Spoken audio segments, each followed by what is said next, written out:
This week, we got new information on the PS5 Slim, a gaming franchise gets ready for a streaming debut, and more. So let's just go ahead, together, as a people of course, and check it out!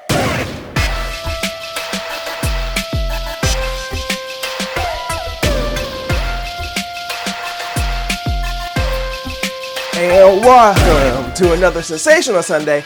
I'm Mike, and I'm back to talk about the news around the gaming industry. You know, like the gaming news and such. And one thing that made news around the gaming industry a while ago was Sony increasing the prices of their PlayStation Plus tiers.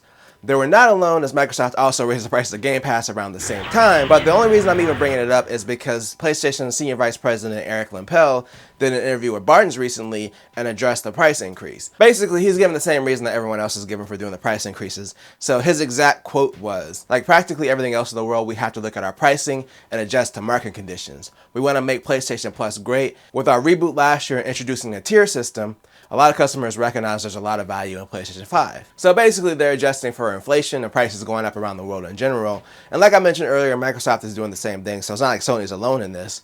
But one thing that was interesting from this interview is that he was also asked about bringing PlayStation exclusives to their higher tiers of PlayStation Plus on day one, like Microsoft does with Game Pass. He mostly just tried to give a non-answer, but basically he said he wouldn't comment on what competition is doing and that they had a different approach that's resonated with their customers. So to break that down, that means that they basically ain't got no plans that bring their first party titles to PlayStation Plus on day one. They said it before, but I think it was worth the interview and asking about it since, again, they just did raise prices. Now, personally, back when I had my PS5, I tried PS Plus Premium tier when it first launched, but I didn't think it was a great value. I know that they've added games and they're adding movies and trying to do better with it. So let me know down below if you have PlayStation Plus Extra or Premium and what you think of it. And while Sony does have a movie studio and they can leverage that as part of their gaming services, they're not the only one getting into making movies and series. If y'all remember, Microsoft did the Halo series, which, I mean, it existed, but they're not done yet.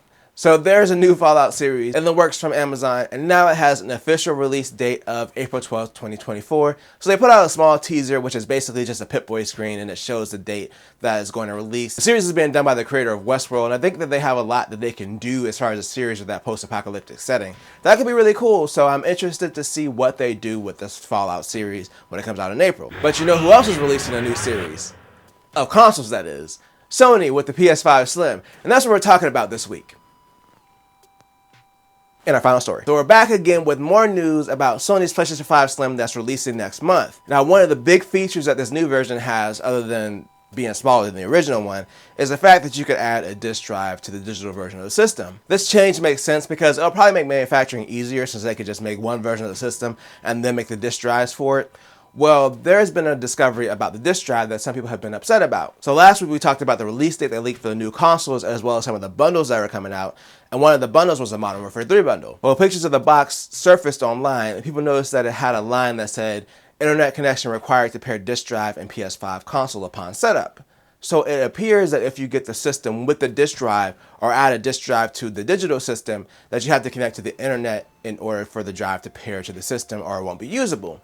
Now, the Verge article points out that the theory is that it's a handshake just to verify that it's an authentic piece of hardware. Now, I can understand why people might be upset, and I'm not trying to downplay it or anything, because, hey, some people might not have internet, but personally, I don't think it's a huge deal. I mean, there are so many things that these consoles depend on the internet for that realistically, it's probably a horrible experience to use any of these current gen systems without internet. Also, it seems like it's a one-time thing, so yeah, it's kind of stupid, especially for the version that comes with the disk drive already attached. You figure that they could just pair it before it goes out to customers, but again, it's not a huge deal in my opinion, right now at least. This could be bad in the future if these drives are hard to come by and maybe you have to buy a third-party one as a replacement because yours breaks and you can't get it to pair due to the stupid handshake or hardware authentication. That's what I would personally be worried about above someone buying it and not having an internet connection to make the drive work. And I'm going to drive this video past the finish line and bring it to a close, but let me know how you feel down below about the online requirement for the PS5 Slim to pair the disk drive.